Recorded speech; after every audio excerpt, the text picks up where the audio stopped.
In a so-called free state, officials and stakeholders concoct solutions to problems often created by other bureaucrats and with little regard for infringements on the people. These stories are born at the apex of freedom and entrepreneurship. We foolishly advocate for the taxpayer. Brian's Beat presents Freedom Fools. Hour 3 of Freedom Fools on WBSM. I'm the head fool.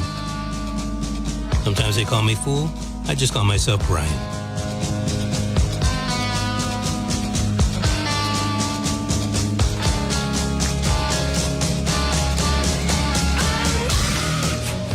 It is Independence Day weekend. Liberty, freedom are being celebrated by lots of folks. Are you feeling free? How about the ultimate freedom? The ultimate freedom. We'll get into that in just a bit. The Brian's Beat quote of the day. You are where you are today because you have chosen to be there. You are where you are today because you have chosen to be there. That quote from Harry Brown. So, what would the ultimate freedom be?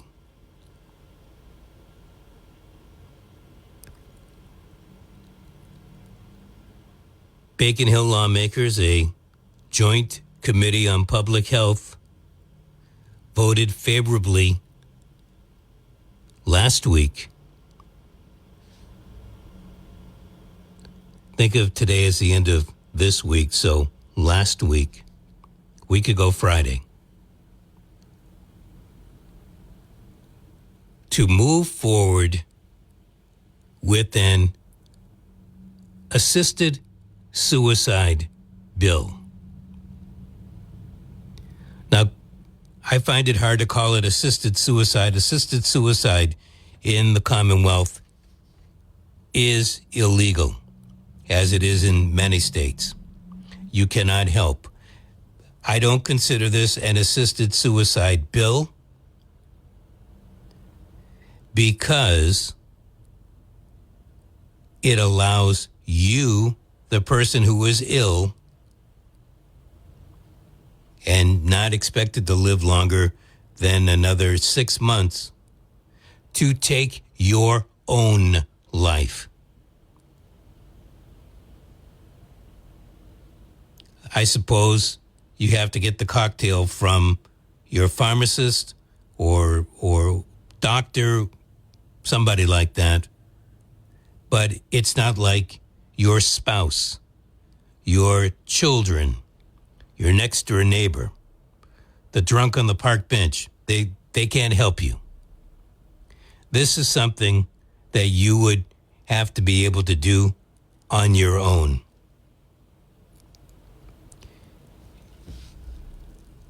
So, now that you know the parameters, you have to have, less than 6 months, I believe, to live.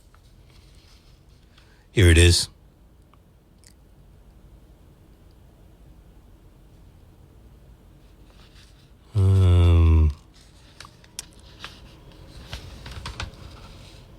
Okay.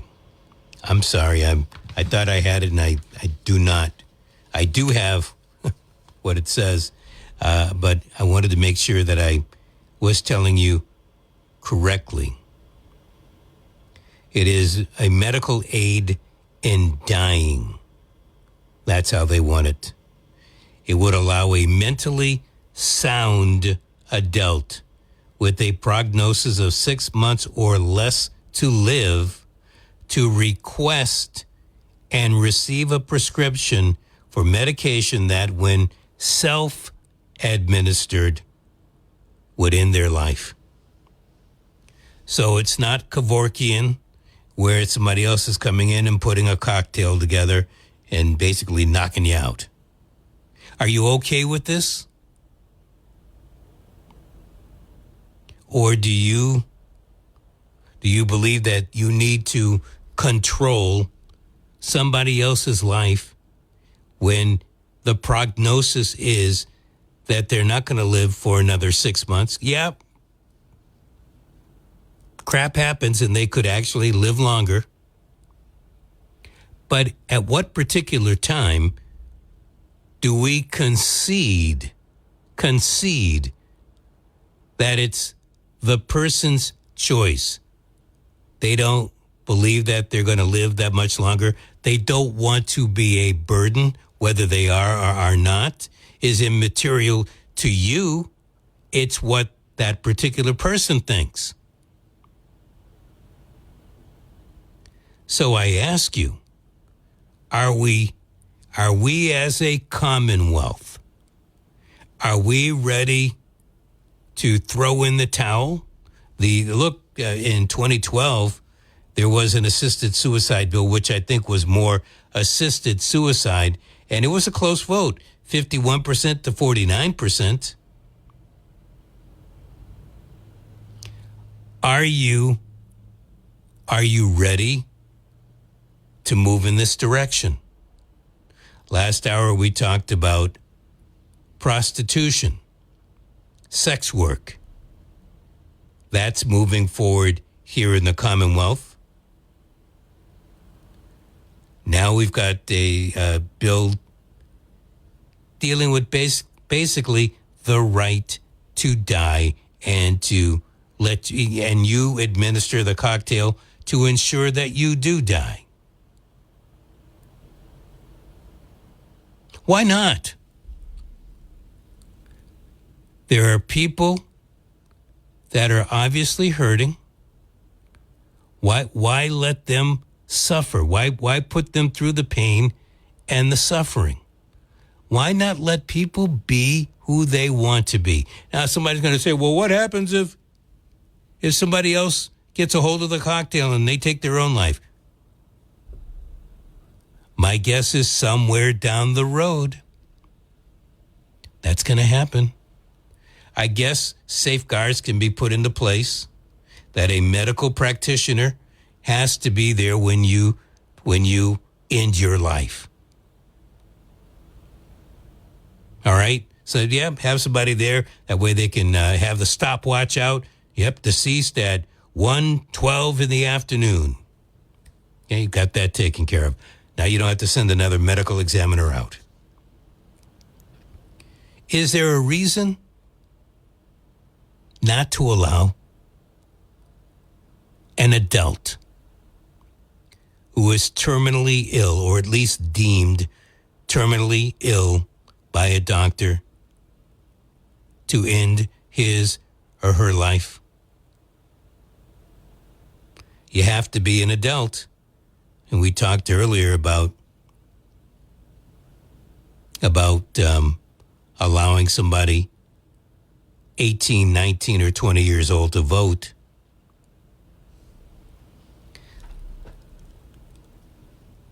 What if, and I don't know if this is covered in the language at all, but what if the person who is terminally ill is 19 years old? By law, that person is an adult. If that person commits a homicide, they could get life in prison. I think we kind of changed that law. So let me back off of that one. But in most states, that person could get life in prison without possibility of parole. In some other states, that person could get the death penalty. But here in the Commonwealth, that person would not be allowed to terminate her or his life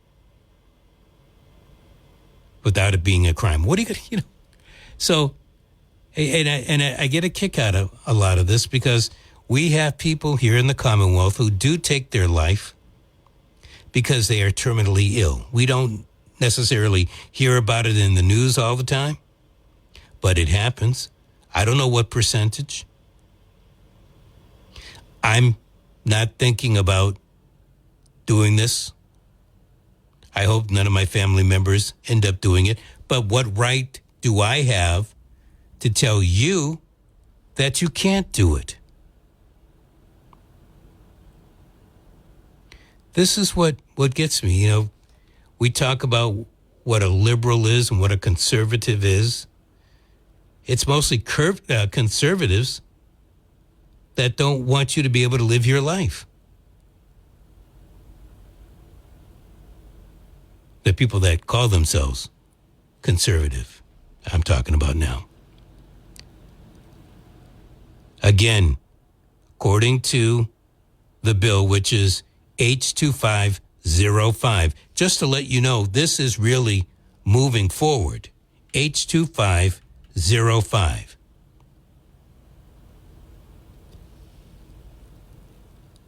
You would have to be mentally sound and an adult. Your prognosis of death is within 6 months. You, the mentally sound dying person, have to make the request, and then you get the prescription for the medication. You will then have to take that medication on your own. And that's how your life ends. Do you have a problem with that? Is there anything that doesn't seem sane about it? 508-996-0500. Thank you. Hello. Hi, Brian. Hey. A grim subject, but thank you for bringing it up. Independence. I actually saw an attempted suicide in person myself at a gas station at Wells Square a number of years ago. This was before the pandemic, and I was getting gas there, and I saw a guy go next to the outside payphones, sit on the curbstone, and as I was paying my bill inside, I looked out the window, and he opened his shirt up, pulled out a knife, and slashed his chest and started bleeding. So I said to the cashier, you better call the police. This man outside is doing harm. And she said, well, the manager said we're not to interfere in anything and get involved in it. It's too complicated. So Wow. I went outside, and I hesitated because the guy still had a knife, and he was next to the payphones, and I dropped a dime, hoping he wasn't going to stab me, and the cops and an ambulance did come and take him bleeding away. I stayed around to watch that, and then I called up St. Luke's Hospital to see if they would tell me anything. And, in fact, they did. They said it was a Guatemalan refugee who despaired over his unemployment in this country. And he was a young guy, by the way, probably in his mid-20s. And they said, we have a team of people who can speak his language. That includes medical and psychiatric, and we're counseling him right now with the various services that will be available for him. There's 12 people in the room with him now. So I think the guy very much felt more relieved that, there were people and programs in place to address him. So what do you think of that, Brian? Well, I don't think he fits the qualifications to take his own life by what is being proposed in H2505. Yeah, you're right. You know, I'm not sure, was he mentally sound? Life could be much worse than terminal illness. And I just think people should have the right to. But it causes a lot of legal problems to investigate a death and probate court and all kinds of questions like that are costly. And we, the taxpayers, would have to pay for that investigation and,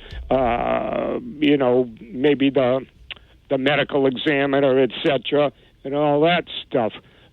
So it's a costly problem.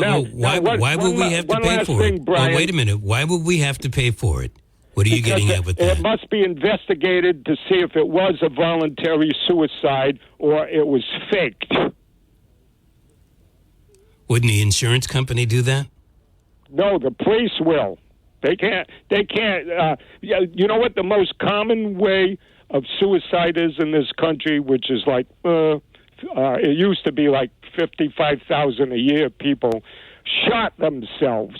So if you want people to have the right to commit suicide without having to go to a doctor and get a note.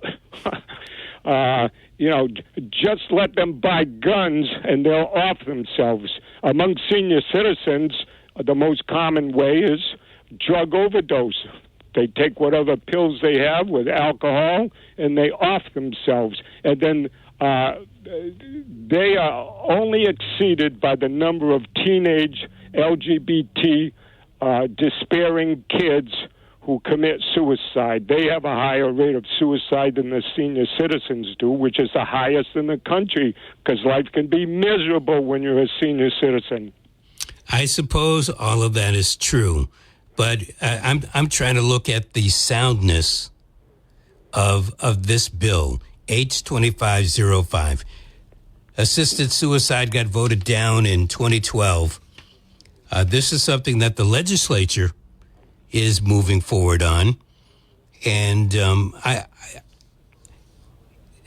obviously you have to go through the doctors in order to get a prognosis that you're terminally ill.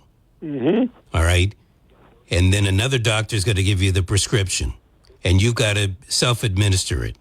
And then nobody would have to investigate whether it was a faked suicide and a crime. So less would be spent upon it that way. If you're worried about Absolutely. tax dollars, which you are, and the libertarians all the time are worried about tax dollars. Yes, I am, and we are. It's certainly when they don't need to be spent. And in this particular case, my guess is, simple guess, knowing Bacon Hill lawmakers, that if you're going to be administering a cocktail, there is going to have to be a witness to all of this, because the last thing that they want to do is hand out a cocktail that's going to kill somebody, and then that person turns around and loses the cocktail, or gives it to a friend, whatever the case may be, or somebody might take some of the medication, crush it up, and start snorting it. So. True, but things would be verified with this bill, with witnesses, etc. Now, if there's suspicion of foul play, do you know how much it costs for an autopsy to be done? No idea. The lowest thing with the least things checked is $6,000. Yeah, so there's a lot of questions about what are the costs and benefits and deficits in the big picture of people wanting to off themselves. Like for the Romans, the Stoics, they had no problem. If your life was going bad or the emperor considered you an enemy, people would commit suicide. In Japan, harakiri is considered very honorable. And not, something to be ashamed of. It's an honorable thing. So in listening to you, I'm trying to measure what is the real bad in this. The real bad in it You know, Okay, good. you've got to be terminally ill. You've got to be of sound mind. You have to be an adult. You're going to take the prescription yourself. All that seems to be taken care of. Somewhere, I get the feeling that folks think there's a slippery slope here. What is that slope? What is that grease? Well, that would be doctors who are examining, and they are not competent enough, really, to make the proper judgment on borderline cases of mental and emotional and physical medical illness. For example, in hospice, although you can't get it unless 2 or 3 doctors say you're going to die in 6 months, many people do not die in 6 months. And same with palliative care. So, doctors aren't always godlike in their insight and decision and the results of this. So that could be questionable. Well, questionable, yes. But the other side of it, there's one thing to be wrong or make an inaccurate reading. But if the person wants to take their own life, that's fine. I don't see it spreading to where maybe other folks could take advantage of this. Now, there could be a black market that I'm missing here. Well, there could be insurance things. Do you know in this state it's legal for family members to surreptitiously take out life insurance policies of relatives without informing them or getting any consent? I know because I talked to the head of insurance in this state personally on the phone. He said, "What's wrong with that?" Yeah, I'm every relative has your best interest. Well, that could be true, but I mean, when you think about it, husbands take out insurance on wives. Wives take out insurance on husbands. Spouses take out insurance on their kids. Ever watch America's Most Wanted back in the days? Quite a few cases were murders between spouses to try to get the insurance money to run off with a lover. Yeah, but again, there is a difference between what you're talking about and I think you're absolutely right. That happens too often. But that's murder. That is not somebody willfully wanting to take their own life. Well, I was talking about people who set up a fake suicide and benefit from it, and it has to be investigated and maybe go to autopsy, etc. All deaths have to be investigated of that sort. Suspicious. They want you to die naturally, and then they don't have to spend any money investigating you. Suicide is a cost to society. Oh God! The person who wants to commit the suicide is thinking they want to save on that money. Hey, thank you. I do appreciate the call. 508-996-0500. We are discussing H2505. It is Independence Day weekend, and I would consider it the ultimate sign of independence when somebody who is terminally ill wants to say sayonara and in their life. And so H2505 would allow such. You would have to be terminally ill with the prognosis of 6 months or less to live. You have to be an adult. You have to be mentally sound. You would administer the prescription cocktail to take your own life. It won't be like your aunt, your brother, the junkie on the corner. They're not going to administer it.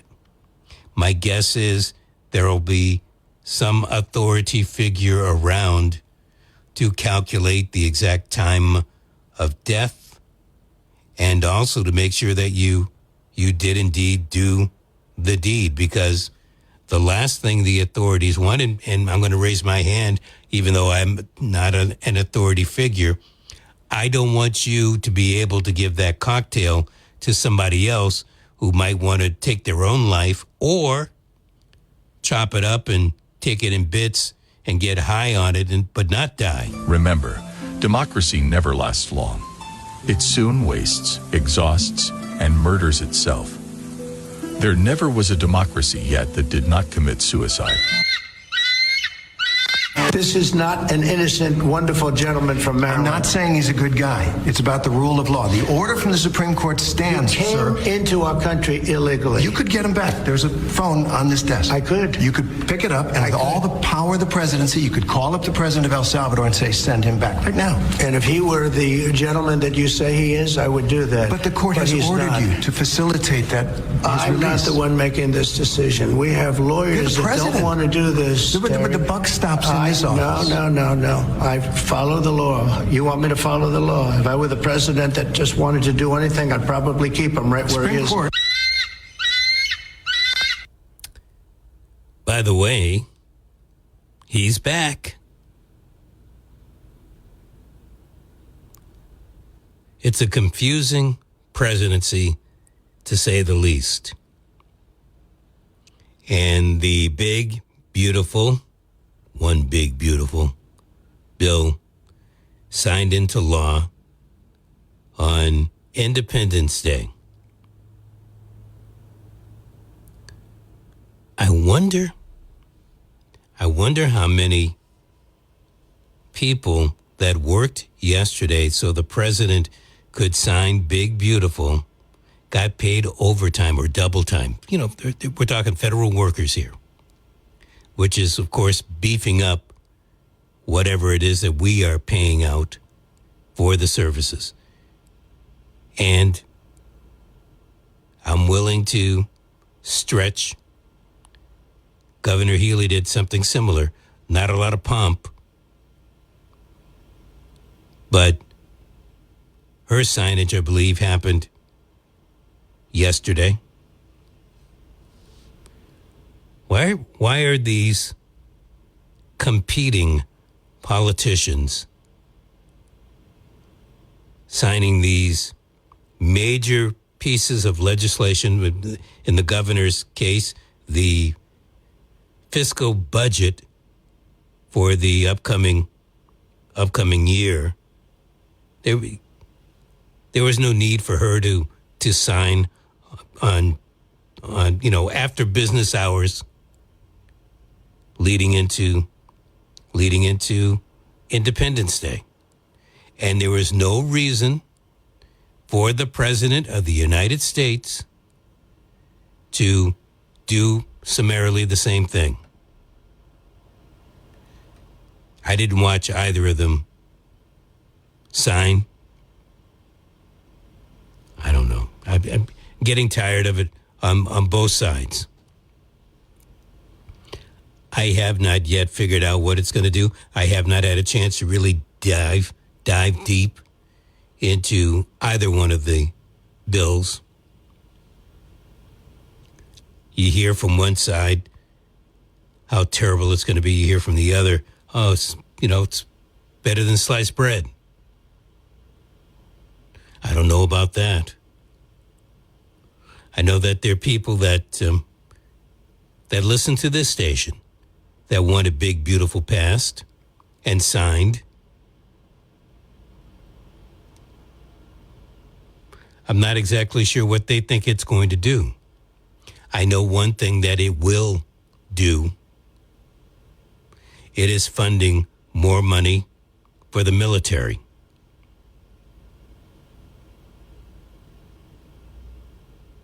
And when I say funding more money for the military, basically for defense contractors. And I would say, it's a double-edged sword. One side of the sword, it's necessary because of the bombs and rockets and military hardware expended in the Middle East courtesy of Israel. Same when it goes to Ukraine.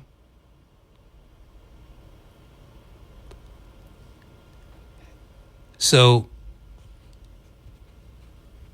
what's going to happen here? If there are, and I do want you to look at it from the standpoint that I am envisioning as a libertarian who does not want to see a lot of this money spent and says that it never should have been spent on social issues in the first place. And I also say that a lot of our military spending has been so grotesque that it's an abomination. But we're going to be putting more money in that direction. What do you think that is going to do as we inch closer and closer to November 2026? Unless there's martial law or something like that, a lot of the Republicans, I shouldn't say a lot, a few of the Republicans are going to lose their seats to Democrats. Now, you might be saying Democrats, they are wayward, and the Democrats that the yous and me's have known for the past 10, 20, 30, 40 years, yeah, that person is gone. Some of the icons may still be there. Nancy Pelosi might get reelected. Our delegation here in the Commonwealth, they may get reelected. Same with folks from California and New York. But there's a new breed of Democrat on the horizon, and I would call them the Bernie Sanders, the AOC, the Ayanna Pressley Democrat. This guy who is apparently going to be the next mayor of New York City. He would fall into that category. Now, are they going to come in and they're going to make sweeping changes? No. But they're going to be like the Tea Party. Remember how the Tea Party was in 2010? They came in. Some of them lasted into a second term, and there are still a few that are still around. But where's the Tea Party? Same thing here. You're going to see a bunch come in, bunch of Democratic socialists, I'm going to call them, more progressive. They may not want to be known as socialists, but they carry that agenda. And they're going to be talking about the economy and how people have been hurt by cut A, cut B, cut C. This is what I see happening over the next few years, which is similar if you go back to 2018 when Trump had a Republican House and a Republican Senate, and of course himself. Well, we saw a sea change in 2018.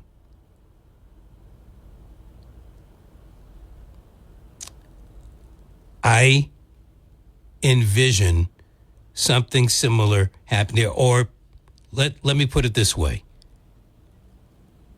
If it doesn't happen, if the Democrats don't take over at least one branch of Congress, and I'm fixated on the fact that they're going to take over the House of Representatives again, I would be amazingly surprised, or something major would be happening in this country to prevent that from happening.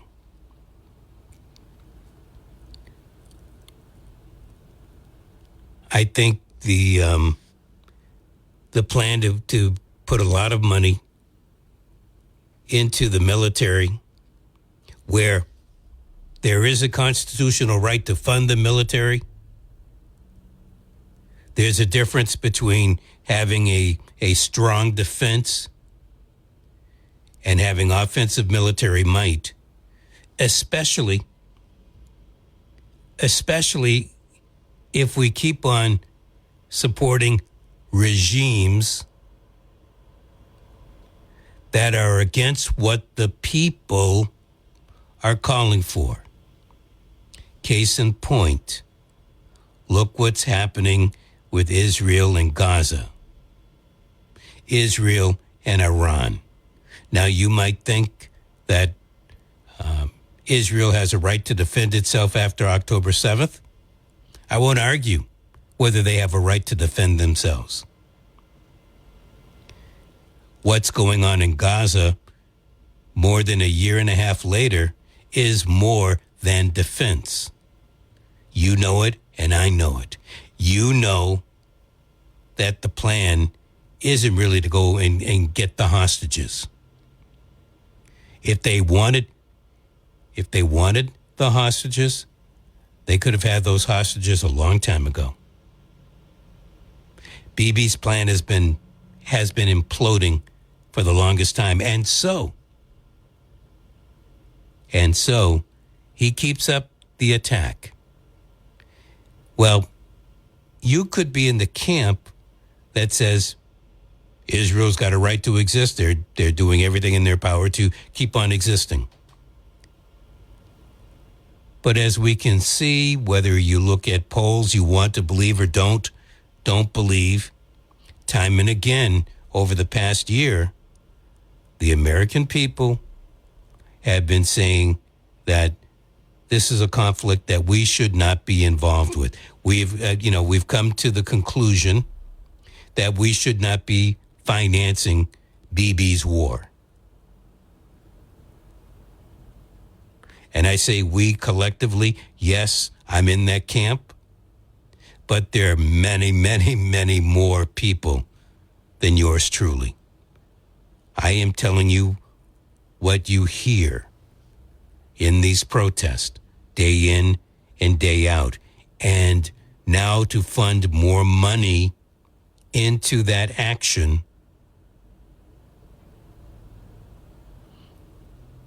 well, this is why I say we're going to keep an eye open for what's going to happen in 2026.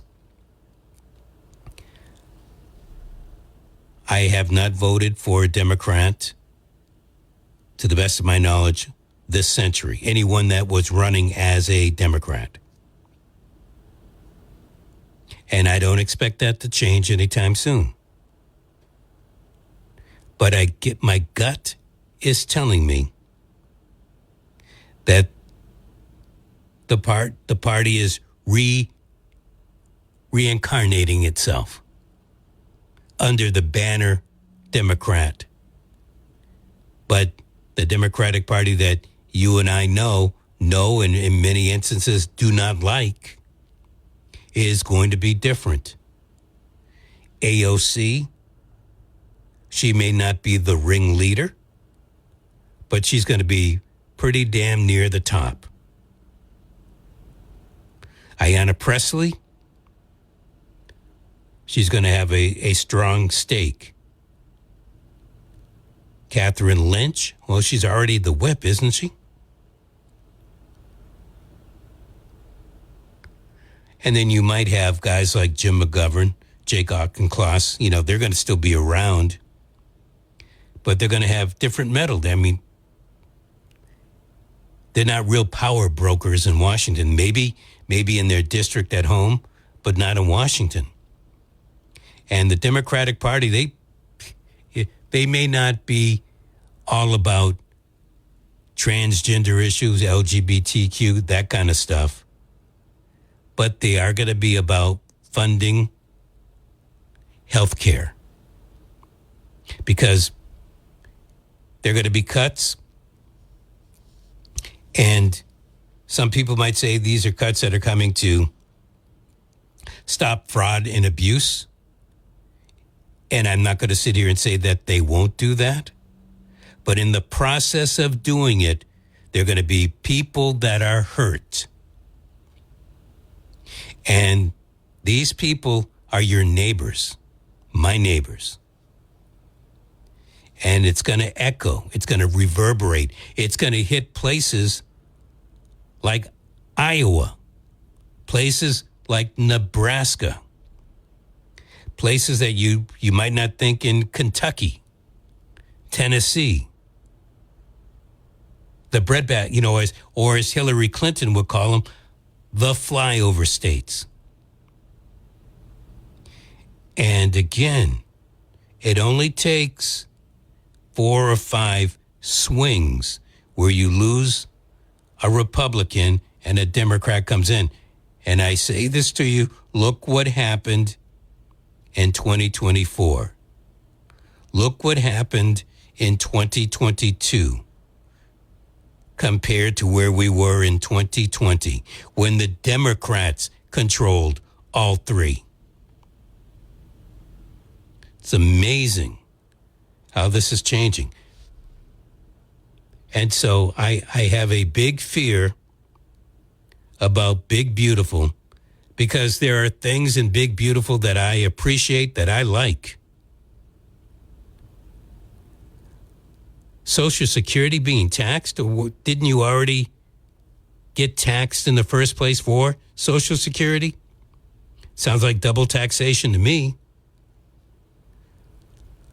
And if I had my way, we wouldn't have to worry about Social Security because Social Security would be voluntary. And of course, I know, it can't work if it's voluntary. Well, then how good is the program if it can't work? Just my thoughts. So, Big Beautiful, we have to wait to see what the fallout is going to be. I hear partisan talk right now. I want to see it in action. I don't like that we are funding ICE and Homeland Security more.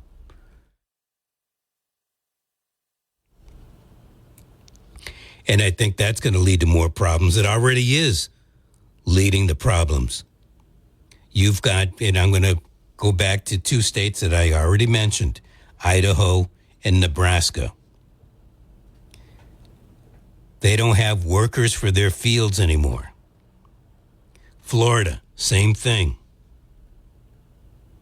And Kentucky.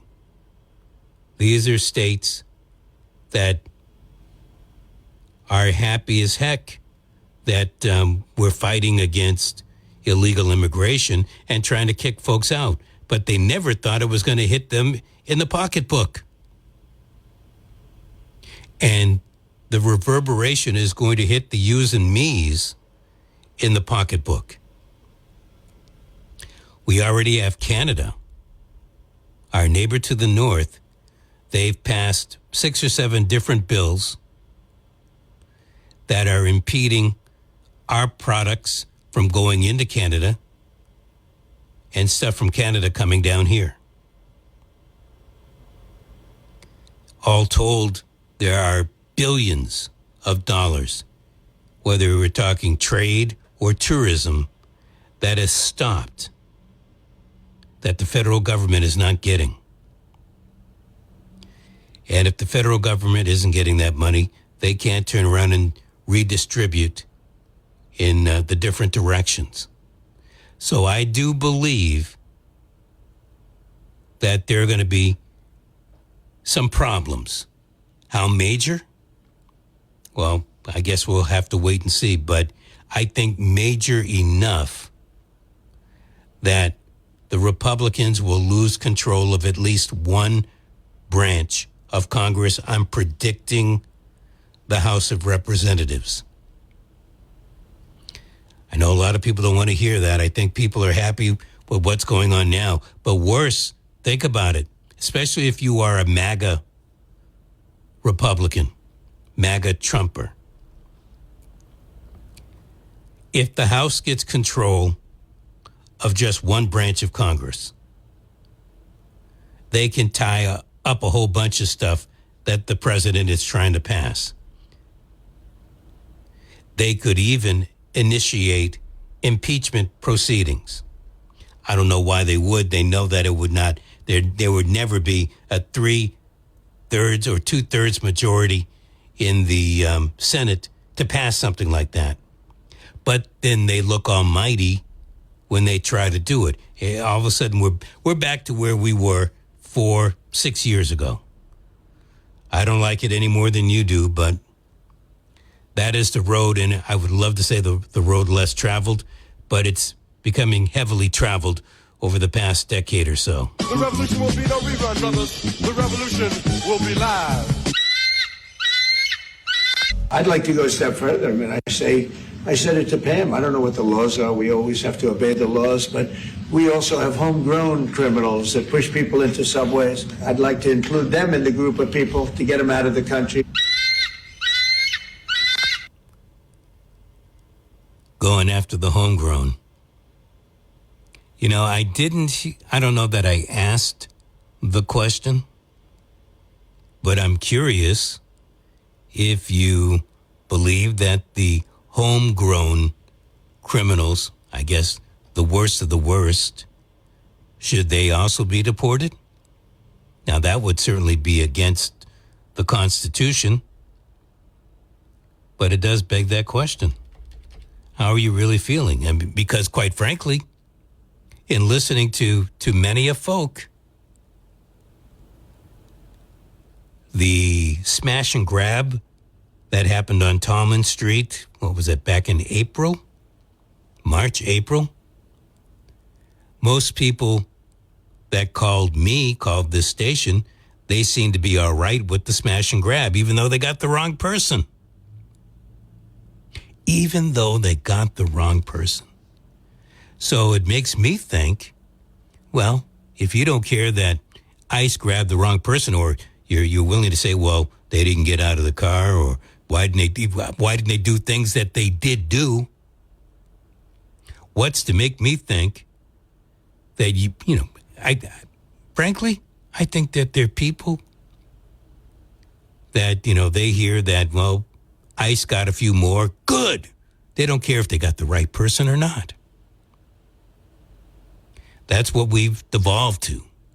You don't even care if ICE got the correct person. And, quite frankly, they don't want to be forthcoming. You're okay if they hide their face, but if somebody hides his or her face and they're not supposedly associated with government, they must be a criminal. I bring this up today, this weekend, because we are celebrating Independence Day. Independence Day here in the United States, which took place yesterday. Independence Day for Cape Verde. We have many a Cape Verdean that lives in our backyard. Independence Day for Venezuela. Not that we really care about Venezuela, but Independence Day, for whatever reason, the beginning of July is big on independence. 82 in Taunton, 80 in Fall River, 79 in New Bedford. I'm Brian. I'm getting ready to step out. Tim picks up the baton, 6 a.m. on Monday, then Chris, and then I'm in for Barry after O'Reilly on Monday. Adios. Traveling around from town to town, sometimes I think I'll settle down, but I know I'd hunger to be free. Roving's the only life for me, a-drifting